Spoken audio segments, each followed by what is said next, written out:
Bismillahirrahmanirrahim. Assalamualaikum warahmatullahi wabarakatuh. Waalaikumsalam warahmatullahi wabarakatuh.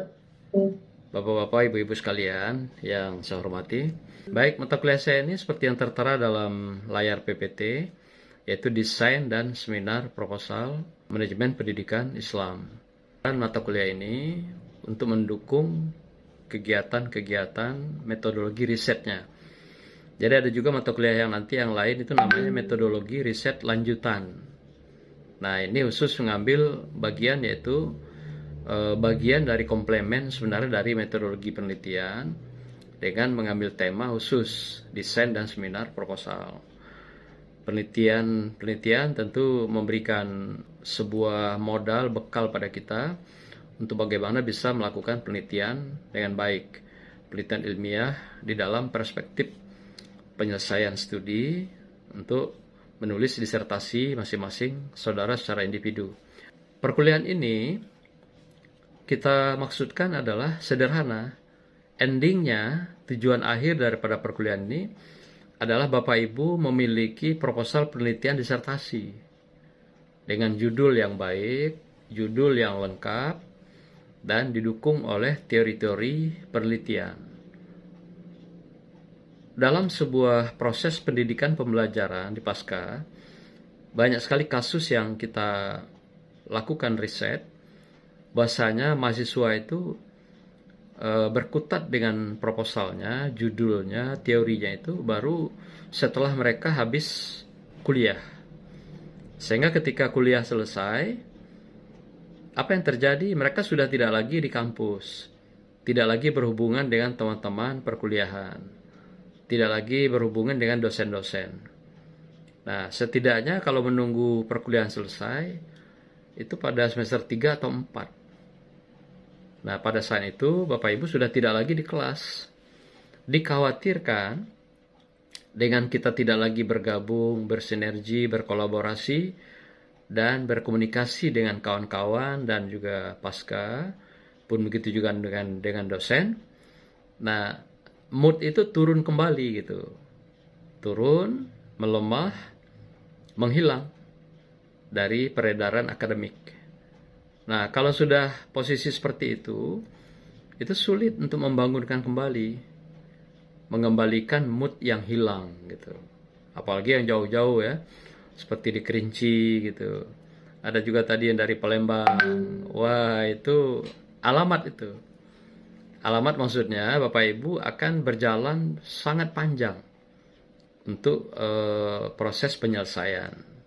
Nah, mendingan kalau masih ada minat menyelesaikan. Kebanyakan biasanya kalau sudah selesai perkuliahan, dingin, kehilangan mood, dan itu biasanya semua ditutup. Buku ditutup, laptop ditutup. Nah, sehingga spirit dan semangat pun juga tertutup. Untuk memulai itu tidak gampang. Itu pengalaman senior-senior kita yang sudah menjalani pendidikan ini terlebih dahulu. Nah, maka itu berdasarkan dari kenyataan dan realitas seperti itu, kita putar jarum jamnya. Waktu saya pernah direktur tahun 2013 sampai 2018, kita putar jarum jam itu berangkat dari pengalaman dosen-dosen dan juga mahasiswa yang sudah kuliah, baik di dalam negeri maupun luar negeri, sehingga kita berikan mata kuliah ini di awal. Yang dimaksudkan adalah mengantarkan Bapak Ibu cepat memiliki judul dan proposal penelitian lengkap yang layak digunakan untuk penelitian, riset, penyelesaian disertasi. Yang kedua, dimaksudkan mengantarkan Bapak Ibu cepat selesai dari perkuliahan. Tidak muluk-muluk tujuannya, hanya itu, mengantarkan Bapak Ibu cepat selesai. Dengan harapan, kalau perkuliahannya selesai katakan 3-4 semester, semester ke-5 atau semester ke-6, Bapak Ibu sudah harus digiring ke pintu gerbang penyelesaian doktor gitu.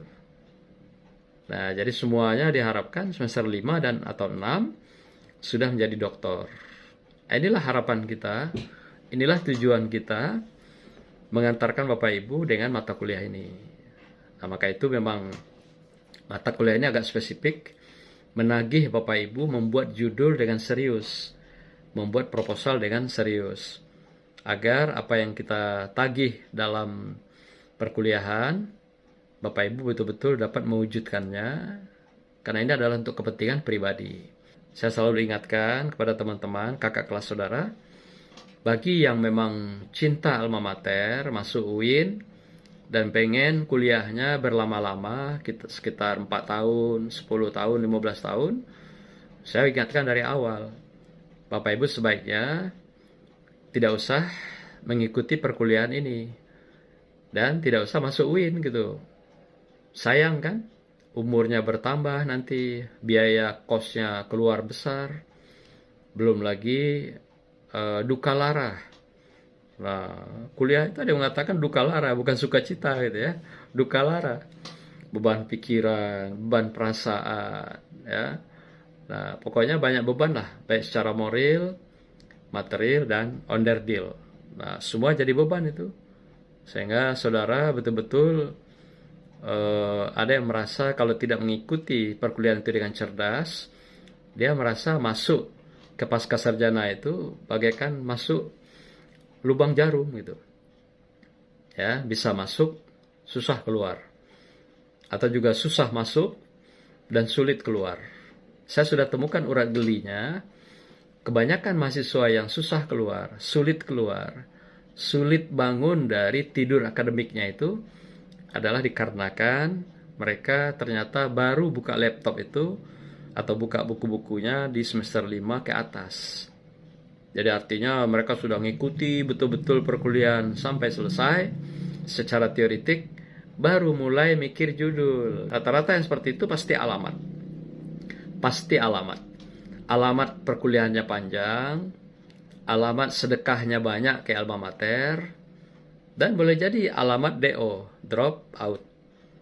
Tidak sedikit mereka yang sudah kuliah, kemudian harus menelan pil pahit, apakah berpanjang-panjang, berlama-lama dengan kos besar, usia bertambah, karir nggak maju-maju, gara-gara nggak dapat doktor gitu ya, gara-gara pendidikan nggak selesai. Jadi intinya perkuliahan ini hanyalah bertujuan mengantarkan Bapak Ibu sekalian cepat selesai. Jadi kalau yang ingin berlama-lama tidak usah ikut kuliah saya, atau juga mungkin juga jangan ikut di kuliah di UIN gitu. Nah, oke. Saya kira itu ya sebagai pengantar untuk pendahuluan kita. Nah, saya sudah siapkan ada sekitar 14 subtopik yang akan kita bahas selama satu semester ini. 1 dan kedua sampai pertemuan yang ke-8 itu nanti adalah kuliah mimbar. Kuliah mimbar artinya kami akan memberikan wawasan keilmuan dan skill kepada Bapak Ibu sekalian. Ingat, pertemuan pertama sampai 8 itu adalah perkuliahan mimbar. Kami akan memberikan sebagai bahan deling akademiknya, materi ajarnya, untuk memberikan wawasan, keilmuan, dan juga membangun kesadaran Bapak Ibu sekalian, serta memberikan bekal life skill-nya, ya, kecakapan hidupnya untuk menyelesaikan studinya dengan baik. 9 sampai 14 itu adalah Bapak Ibu sekalian yang akan tampil presentasi masing-masing individu dengan proposalnya. Nah, kalau di kelas ini kita ada berapa? 5 ya? Atau 6 ya? Ada 6 orang. Satu kelompok 1 orang. Kalau hanya 6. Kalau ada nanti tambahan 2, berarti yang 2 itu nempel ke apakah 1 atau 2. Sehingga cukup 8 orang. Nah, jadi pastikan bahwa Bapak Ibu ambil kelompoknya masing-masing, dan setiap orang akan presentasi proposalnya masing-masing yang sudah nanti dibangun judulnya dengan baik, yang telah didukung oleh teori, dan sudah dibuat dalam proposal yang lengkap yang baik. Kira-kira seperti itu yang akan menjadi pertimbangan dalam riset-riset yang kita lakukan. Nah, Bapak Ibu sekalian, coba lihat materi yang 1, 2, sampai dengan 9. Yang pertama hari ini, kita akan memberikan kuliah mimbar ini dengan yaitu orientasi silabus ya, atau desain silabus Demikian juga strategi perkuliahan kita, dan saya akan memberikan nanti kiat cerdas membuat judul penelitian. Jadi Bapak Ibu dari awal sudah diberikan kiatnya supaya bisa mengikuti perkuliahan ini nanti sampai selesai dengan baik, dan Bapak Ibu punya judul yang layak, yang siap digunakan untuk penyelesaian studi. Nah, kita harapkan Bapak Ibu punya judul-judul itu nanti langsung direkom, langsung diajukan ke Pascasarjana. Dan biasanya yang sudah kita bahas dalam perkuliahan ini, Pascasarjana akan menerima judul-judul kita itu dan langsung untuk dilaksanakan dalam bimbingan untuk penelitian disertasi. Nah, oleh karena itu saya katakan tadi, ikutilah dengan serius agar judul-judul Bapak Ibu proposal ini betul-betul nanti ending perkuliahannya yang sudah dipresentasikan layak digunakan untuk penyelesaian studi Bapak Ibu sekalian. Karena judul-judul inilah nanti yang diteruskan. Nah, oleh karena itu, Bapak Ibu nanti akan merasakan bagaimana nikmatnya mengikuti perkuliahan ini, bagaimana suka dukanya, dan bagaimana duka laranya. Ya, terutama dalam mencari teori, dalam membingkai judul yang Bapak Ibu butuhkan dalam penelitian penyelesaian disertasi. Jadi hari ini kita coba memberikan orientasi perkuliahan, strategi perkuliahan, sekaligus nanti di akhirnya kita membuat teknik praktis atau cara cerdas membuat judul penelitian. Itu Bapak Ibu sekalian. Materi kedua, minggu depan kita akan bicara tentang bagaimana desain paradigma penelitian ilmiah. Ya, baik itu kuantitatif dan kualitatif. Baik itu jenisnya positivistik dan atau juga jenisnya post-positivistik. Apa yang dimaksud di sini adalah cara pandang keilmuan ilmiah. Terutama yang kita arahkan nanti adalah dalam konteks penelitian ilmiah akademis dalam bentuk penulisan disertasi. Tentu dia punya protap sendiri, punya sistem sendiri, dan punya regulasi sendiri bagaimana menulis sesuai dengan panduan yang ada di Pascasarjana. Yang ketiga nanti kita bicara tentang desain penelitian ilmiah akademis khusus ini, yaitu bagaimana logikanya dalam berpikir, demikian juga rasionalitasnya, sistematikanya juga akan kita bahas, sampailah kepada ada istilahnya lokus, ada juga fokus nanti dalam penelitian.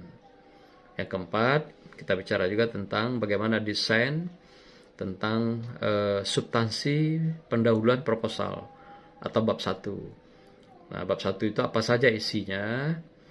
Kemudian lagi nanti di sana tentu kita akan mengenal lebih dekat apa saja yang harus dituangkan dalam bab 1 itu. Mulai dari latar belakang sampai kepada rumusan masalah dan tujuan atau kegunaan penelitian. Nanti kita bahas secara detail ya pada bab 1 ini, atau dengan kata lain substansi pendahuluan bab 1 itu.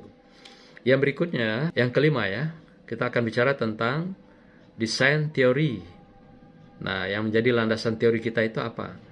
Yang kita jadikan sandaran, mulai membingkai judul, sampai nanti pengembangan teori itu dalam penelitian kita pada bab 2. Nanti di sana juga ada namanya sintesis, yang merupakan perasan. Ya, perasan itu apa yang sudah kita bentangkan dalam teori, kita simpulkan. Jadi simpul itu namanya perasan teori. Atau juga dengan bahasa lain, kalau dalam penelitian kualitatif kita kenal dengan sintesis. Dalam penelitian kuantitatif dikenal dengan konstruk, yaitu fondasi dasar teori yang kita bangun.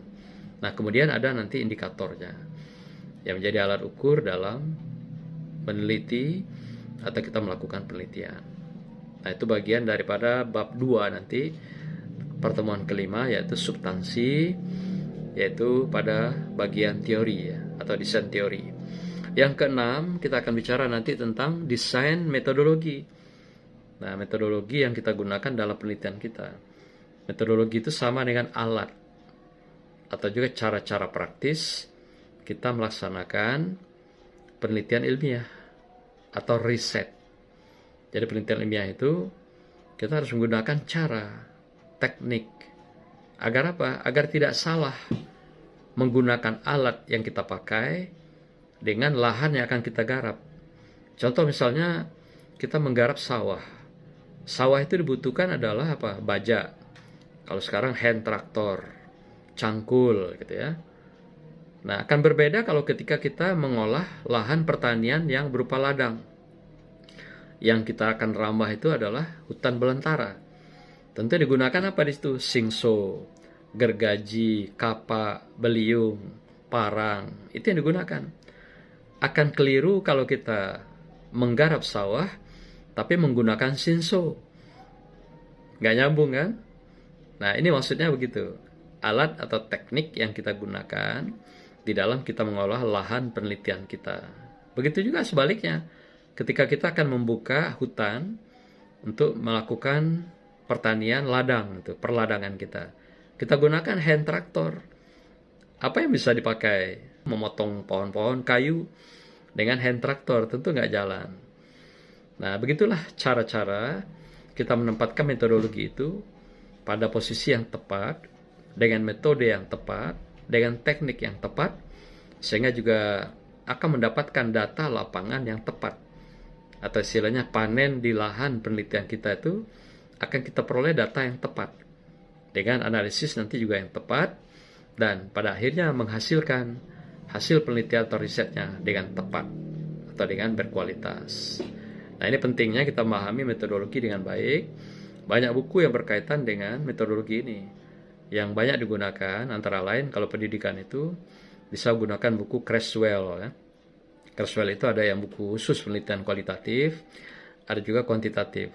Ada juga bukunya Mixing Method. Nah, itu juga dalam bahasa Inggris, bahkan juga sudah ada terjemahannya. Atau juga buku-buku lain. Kalau buku bahasa Inggris banyak sekali ya. Ada buku naturalistik, ada juga participant observation ya. Naturalistik itu Lincoln Guba, itu yang paling terkenal itu. Atau juga bukunya participant observation. Itu bukunya Spreadley. Buku itu udah lama sekali. Nah, ada juga kalau yang khusus pada penelitian pendidikan, mobil khusus kuantitatif, bukunya Tuckman. Tuckman itu Conducting Educational Research in Education. Atau juga bukunya Huberman. Huberman itu khusus analisis data kualitatif. Nah, jadi jangan gunakan buku bahasa Indonesia ya Bapak Ibu, khusus di metodologi bab 3 ini. Karena kita sudah masuk dalam kawasan ranah yaitu pihak-pihak akademisi yang akan melahirkan teori. Maka itu gunakan alat-alatnya yang canggih, metodologi buku-buku yang canggih, yaitu buku-buku bahasa Inggris yang diterbitkan 10 tahun terakhir. Demikian juga nanti buku-buku teori, kita tidak rekom buku-buku bahasa Indonesia. Lengkapilah buku-buku bahasa Inggris yang 10 tahun terakhir, supaya Bapak Ibu juga belajar mencoba mendekatkan diri dengan bahasa Inggris atau dengan bahasa-bahasa yang lain.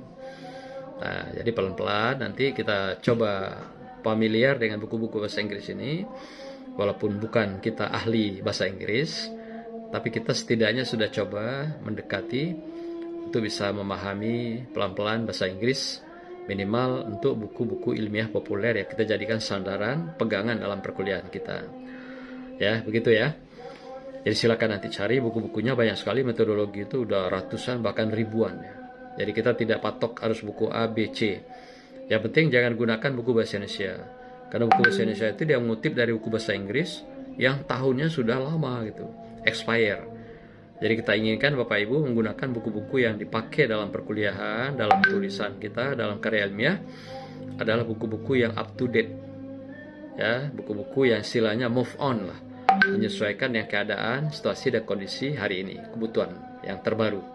Karena buku-buku asing itu makin baru, makin banyak informasi baru yang mereka tuangkan di dalam buku itu. Maka buku-buku mereka itu mereka bikin dalam bentuk yayasan dan diterbitkan tiap tahun. Nah, itulah cara mereka. Bapak Ibu sekalian, yang berikutnya kita nanti akan membahas tentang pertemuan yang ketujuh ya, yaitu desain tentang pengembangan instrumen.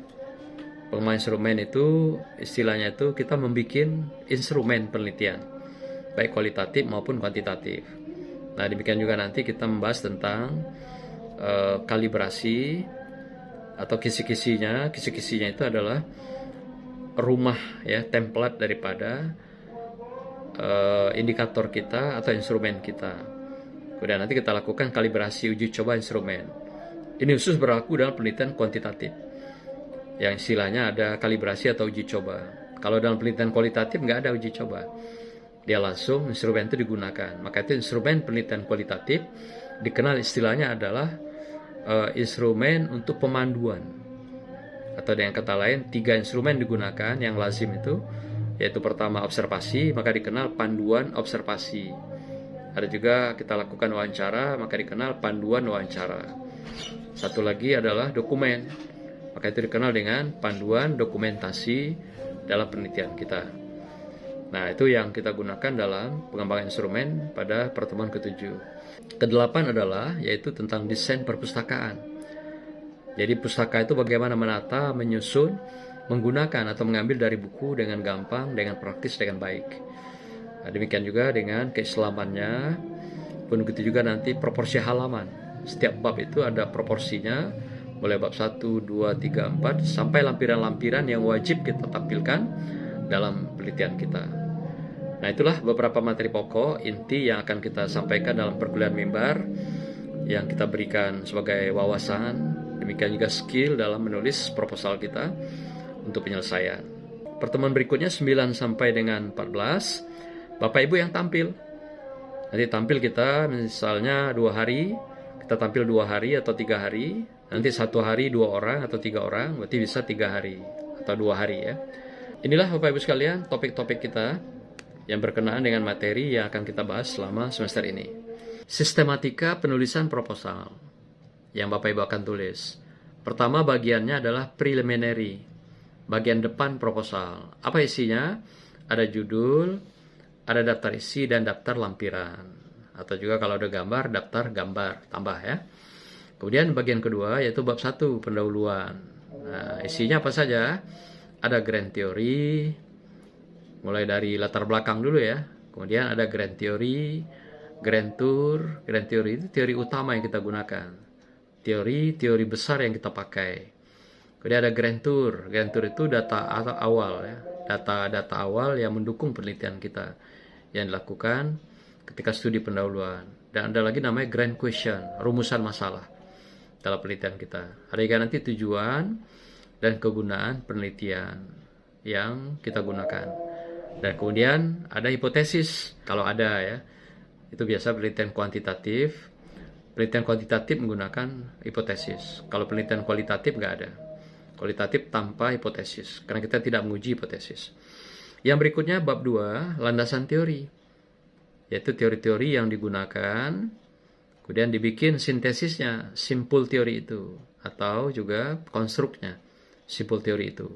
Dan bikin juga indikator. Lalu di belakang pada bab 2 itu ada namanya penelitian yang relevan.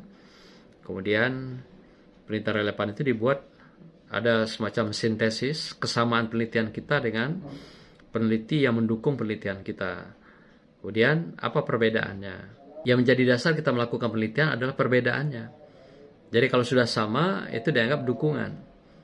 Tapi yang berbeda itu menjadi landasan kita melakukan penelitian lanjutan dalam penelitian kita. Ingat, penelitian itu kan sebenarnya riset. Jadi kembali, set itu menemukan. Jadi menemukan kembali apa yang sudah dilakukan peneliti-peneliti sebelum kita. Jadi mereka sudah menemukan sebenarnya.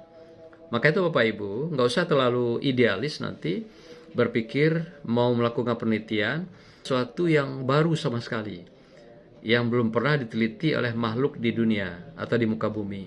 Ya nggak ada, nggak mungkin itu. Karena penelitian kita tuh riset, menemukan kembali gitu. Jadi otomatis apa yang kita temukan kembali itu sesuatu yang sudah diteliti oleh orang sebelum kita.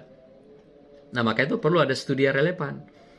Jadi mereka melakukan penelitian sebelumnya, apa yang sama dengan penelitian kita. Lalu apa yang beda?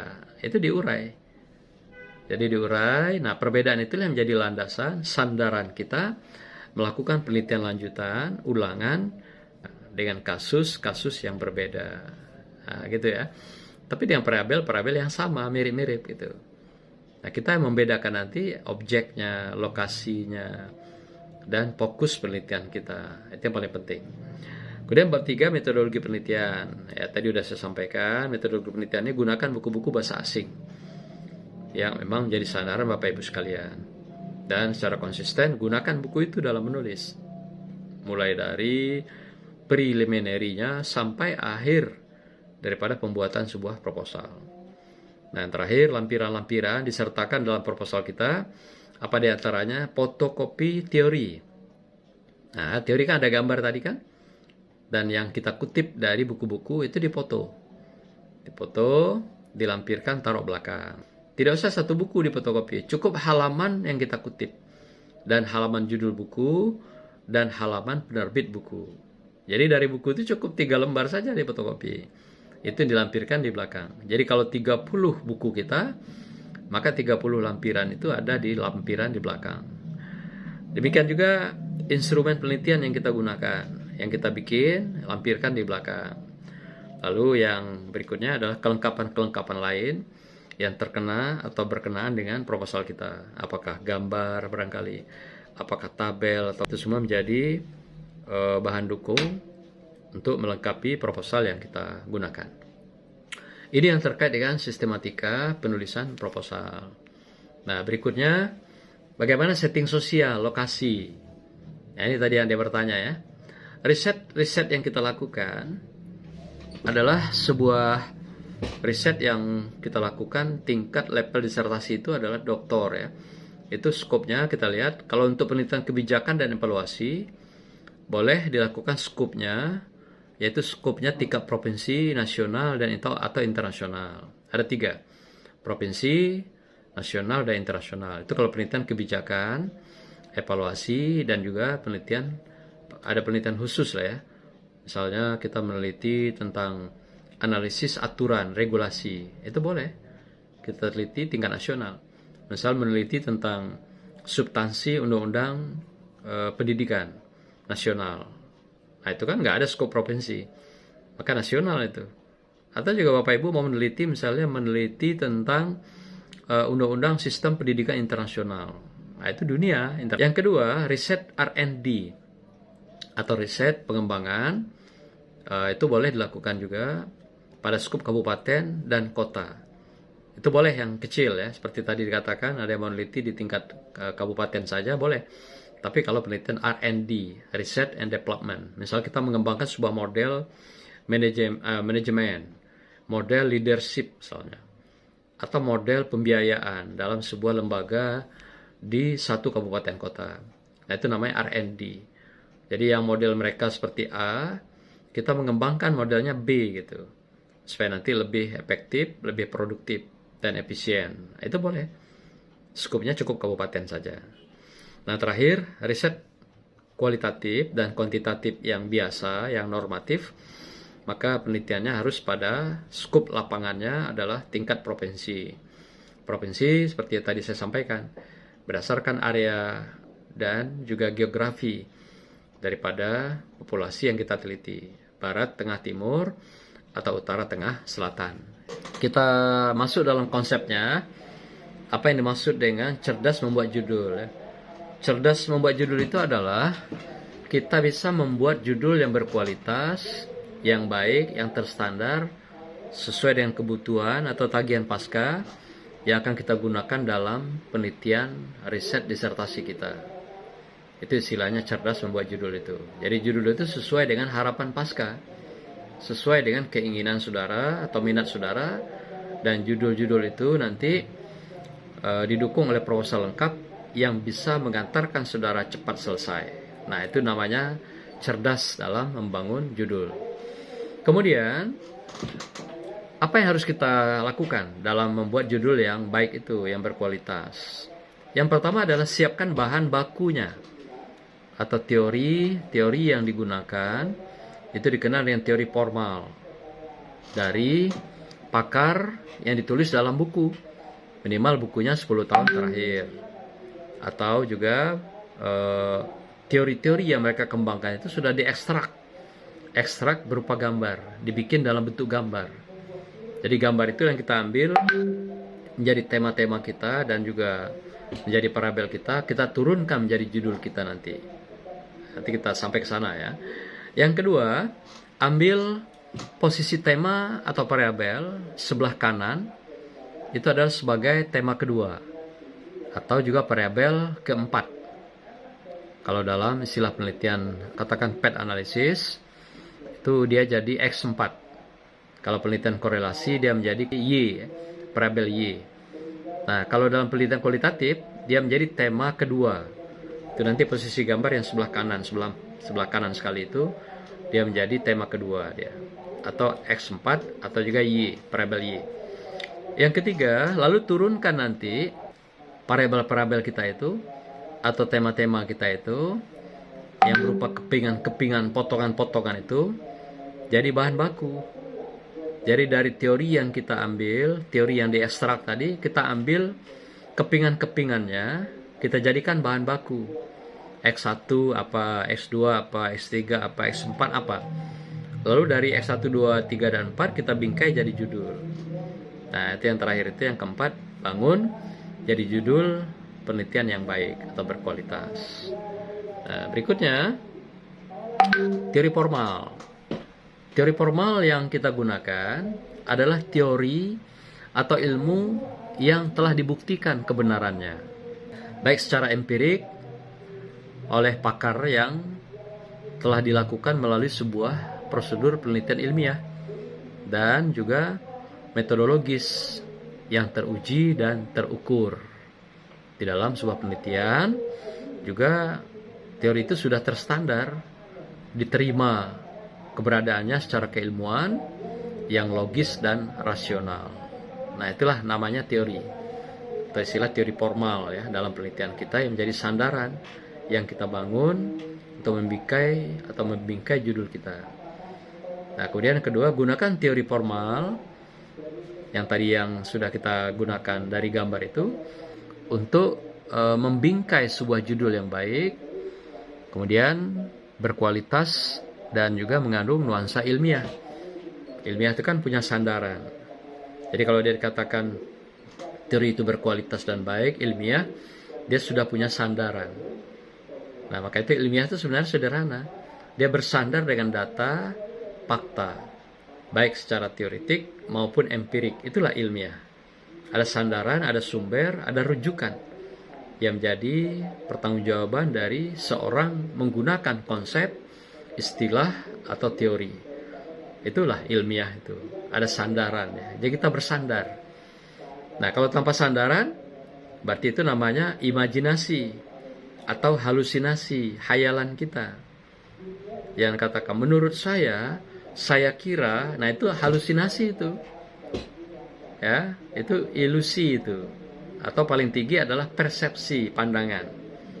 Kita belum boleh melahirkan ilmu, pandangan-pandangan kita secara pribadi. Karena kita belum teruji sebagai ilmuwan. Kita belum menjadi orang yang melakukan riset, belum menulis buku, belum membuat jurnal. Jadi apa yang bisa kita kembangkan menurut saya kira, saya pikir, nah itu adalah pandangan paranormal itu. Jadi kalau Bapak Ibu seorang paranormal, ya begitu cara berpikirnya. Menurut saya, menurut terawangan saya, nah itu paranormal itu. Ya, kalau ilmiah nggak bisa. Bapak Ibu harus katakan, menurut teori Kalkuit yang ditulis dalam bukunya, manajemen, mengatakan bahwa komitmen organisasi adalah bla bla bla bla bla. Nah, jadi ada sandaran yang jelas yang mulai Bapak Ibu gunakan. Jadi mulai hari ini Bapak Ibu hindari, jangan ada kata-kata bahasa yang mengungkap menurut saya kira, berdasarkan hasil pandangan pemikiran saya, menurut persepsi saya, atau lebih parah lagi, menurut terawangan saya. Nah, ketahuan sekali Bapak Ibu jadi paranormal itu. Ya, hati-hati ya. Anda sekarang jadi akademisi. Akademisi itu dibingkai oleh dunia ilmiah. Jadi berkata, berucap, berbuat, semuanya ada sandaran. Bersandar. Maka itu mengapa dunia akademis itu jadi sandaran masyarakat. Jadi sandaran semua pihak, para pihak. Karena dia bertolak dari sandaran-sandaran itu yang kuat secara teoretik maupun secara empirik. Jadi enggak omon-omon gitu, enggak abal-abal. Jadi betul-betul ada data, ada fakta yang bisa dipertanggungjawabkan dengan sumber yang jelas yang harus mereka tampilkan di permukaan. Bapak Ibu sekalian, nanti gunakan di dalam kita membingkai judul itu dari teori formal. Jadi bukan teori yang hanya keluar dari persepsi kita, dari hasil halusinasi kita. Jadi gunakan judul itu memang berdasarkan bacaan Bapak Ibu, berdasarkan buku ilmiah populer yang sudah diekstrak menjadi gambar, dan gambar itulah yang kita ambil sebagai bahan baku dan itu kita bingkai jadi judul. Gitu ya. Nah, ini contoh-contoh seperti apa teori-teori formal yang diekstrak itu. Ini contohnya. Nah, sekarang kita contohkan bagaimana teknik cerdas membangun judul penelitian itu. Kan ini yang paling penting ya, bagaimana merancangnya, merumuskannya. Nah, contohnya teori ini kita turunkan judul riset kita. Tadi kita ambil dari teori yang pertama, Thomas Packard. Nah, Thomas Packard memberikan gambaran teorinya seperti ini. Seperti yang dilihat di depan ya, di Ibu Bapak Ibu sekalian. Nah, yang sebelah kanan ini kita ambil untuk X4. Yang sebelah kanan ini X4 atau tema kedua. Yang sebelahnya ini 3 baris ini, jadi 1, 2, 3. Baris pertama ini untuk X1, X2. Yang di tengah untuk X3. Ini kita gunakan. Kalau penelitian kualitatif, sebelah kanan ini jadikan tema yang kedua. Ini ya. Sedangkan yang di sebelahnya tema pertama. Nah, jadi sebelah kanan ingat tema kedua, sebelah kirinya tema yang pertama. Tema kedua itu yang menerima kontribusi atau tadi pengaruh. Nah, tema yang ke sebelah kirinya itu memberikan kontribusi atau memberi pengaruh atau hubungan ya. Nah, contoh kita lihat bagaimana mengkemasnya.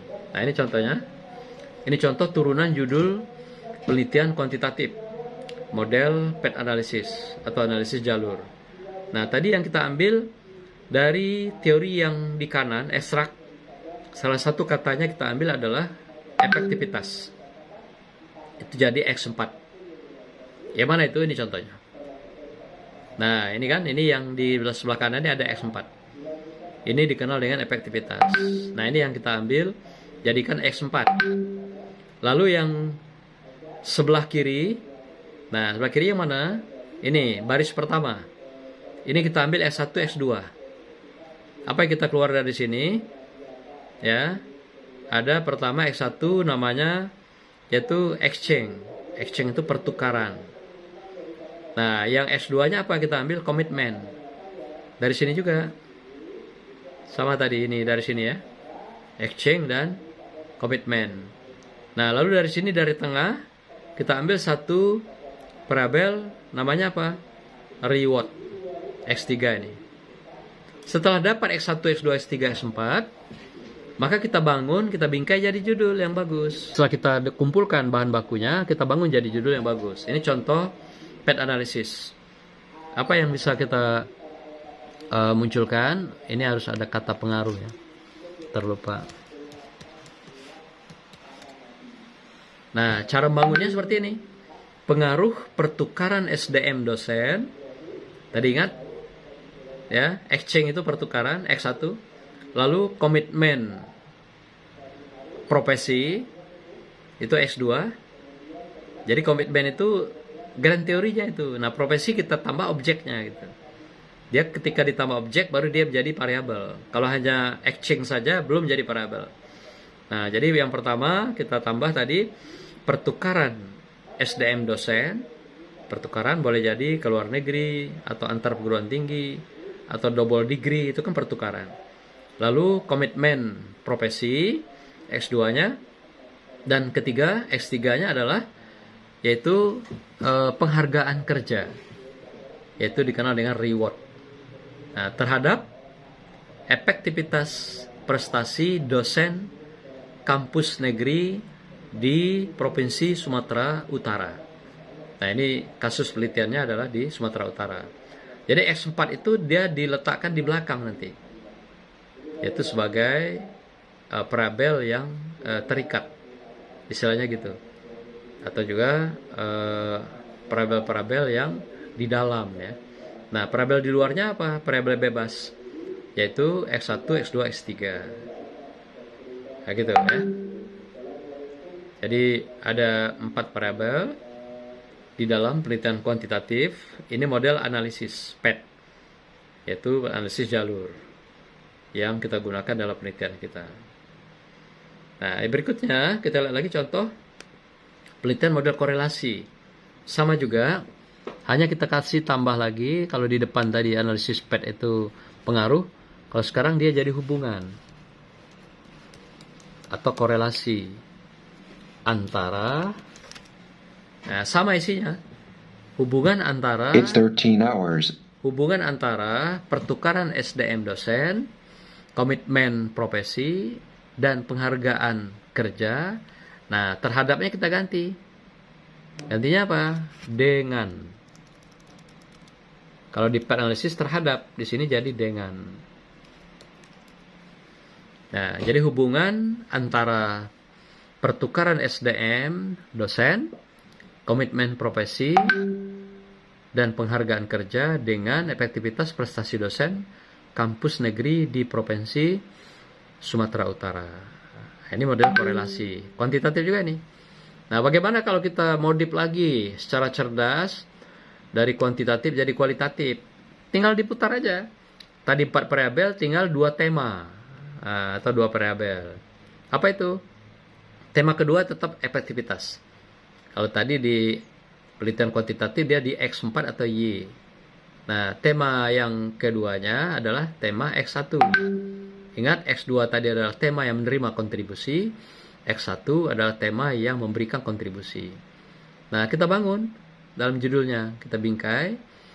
Jadi, penghargaan profesi dalam meningkatkan efektivitas prestasi dosen kampus negeri di Provinsi Sumatera Utara. Nah, gitu judulnya jadinya. Jadi kita bangun jadi judul lengkap yang bagus, penghargaan profesi dalam meningkatkan efektivitas prestasi dosen kampus negeri di Provinsi Sumatera Utara. Nah, jadi yang penting itu apa Bapak Ibu? Kepingan teori ini, bahan bakunya ini. Ini kita ambil dari sini juga tadi teori yang Thomas Pakar itu. Nah, ini contohnya. Ya, kita ambil di sebelah kanan. Sebelah kanan tetap efektivitasnya. Yang sebelahnya, sebelah kiri adalah kita ambil salah satu reward. Nggak boleh diambil dari sini. Lompat dia berarti. Inilah Bapak Ibu contoh cara kita membangun judul yang cerdas. Yang penting Bapak Ibu sudah punya teori formal yang diekstrak tadi. Itu tinggal nurunkan jadi bahan bakunya, bahan baku dibingkai menjadi judul penelitian.